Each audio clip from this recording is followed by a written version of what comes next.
Welcome back, students.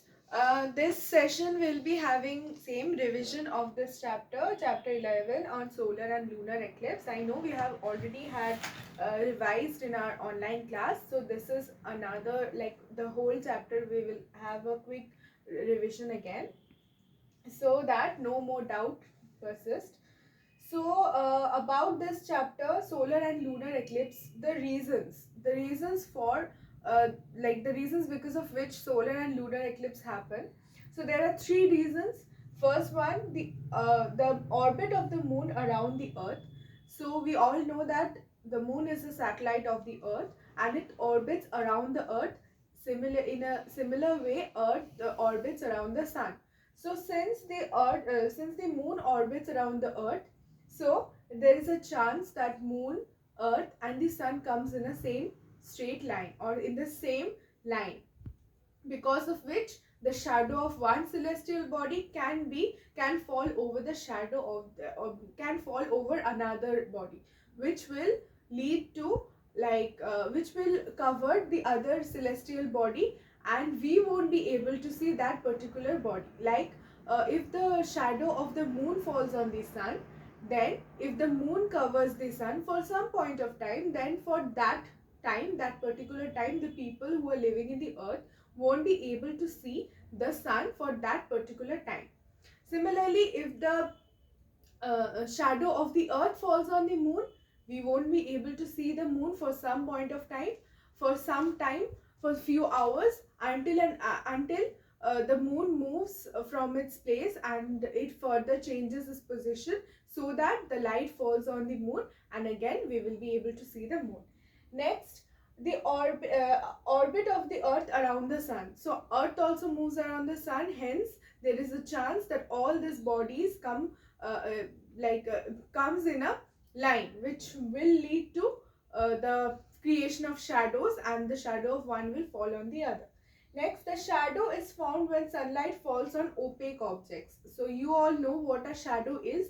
So when you walk in the morning time, when the sunlight falls on you, you can see your shadow, or in the evening time also, at night when you're working, so the light falls on you and then a shadow is being created next to you, because uh, we are opaque objects, light do not pass through us. Similarly, moon is an opaque object, light do not pass through moon, and it is not a star, so it does not have a light on its own. So only we can see the moon when the sunlight falls on the moon. So whenever the sunlight is blocked by the shadow of the earth, or by the earth, when the sunlight is blocked from falling on the moon, then the moon won't be visible. Similarly, when the moon covers the sun, it comes in between the sun and the earth, it creates a shadow on the sun, hence the people on the earth won't be able to see the sun in case of solar eclipse. And when the shadow of the earth falls on moon and it covers the sun, we do not see the moon for some point of time, which is the lunar eclipse. Okay, so yeah, I hope you understood the reasons because of this eclipse. Now, about partial solar eclipse and partial lunar eclipse, while total solar eclipse and total lunar eclipse, when the whole of the sun is covered by the shadow of the moon or by the moon, then it is the total solar eclipse. Whereas when the partial parts, or when the parts of the sun is visible, when the parts of the sun is covered by the shadow of the moon, or when the partial parts of the sun is covered by the moon, uh, that is known as a partial solar eclipse. Whereas partial lunar eclipse is when the moon is covered partially by the shadow of the earth, then only the partial portions of the moon is visible. It is known as partial solar eclipse. While when the whole of moon is not visible, when the whole of the earth creates a shadow on the moon, and since earth is bigger than moon, so it creates a shadow and covers the entire surface of the moon, then it is the total lunar eclipse. So here in your book, in page number 97, you can see the various pictures of total solar eclipse and total lunar eclipse and partial lunar eclipse, and total solar eclipse also you can see in page number 96. So it creates a ring type of, so in case of total solar eclipse, when the shadow of the moon covers the sun, then you can see a ring-like structure or ring-like shape beside the moon. When we are seeing, when we are seeing from the earth, we can see a ring like structure from the earth beside the moon. So that is the total solar eclipse.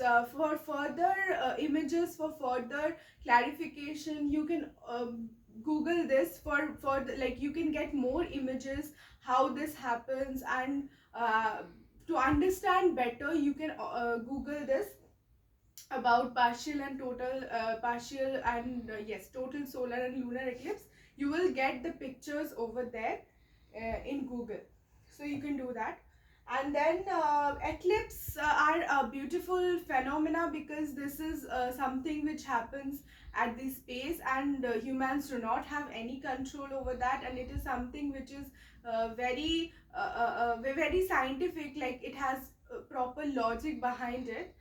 So, and because of the work of astronomers and scientists, we are able to know how the moon, how the sun, how the moon are working, and how the solar system is working, as well as how this type of phenomena happens. And the only harm that can happen is if we look at the sun with naked eyes.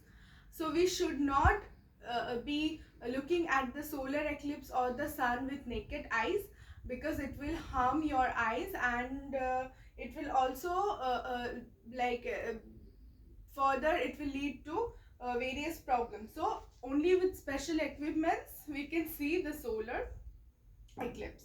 So these are very rare instances which happens, and we should be very careful when we see the solar eclipse, because we should be properly equipped with things. Now this is the revision of the chapter. I hope we have covered the whole of chapter and it is clear to you. We'll start with a new chapter in next week in our next class. Till then, goodbye, and all the best for your exams. Thank you.